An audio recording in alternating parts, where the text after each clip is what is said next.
ছবিতে যে মেয়েটিকে দেখতে পাচ্ছেন সেটা যেমন তেমন কোনো মেয়ে না।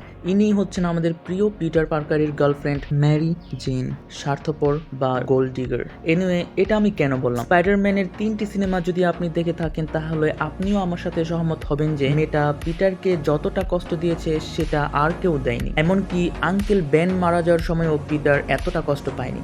পিটারের প্রতিবেশী মেয়েটা আরসাউলা যে নিঃস্বার্থভাবে কোনো কারণ ছাড়াই পিটারকে যত্ন নিয়েছে। এইদিকে ম্যারি জেন কখনো পিটার পার্কারকে ভালোই বাসেনি, সে ভালোবেসেছিল স্পাইডারম্যানকে, অথবা বলা যায় অনেক টাকা পয়সাওয়ালা পিটার পার্কারের বন্ধুকে।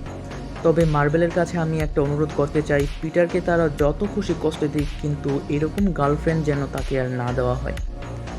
ভিডিও ইনফরমেটিভ মনে হলে সাবস্ক্রাইব।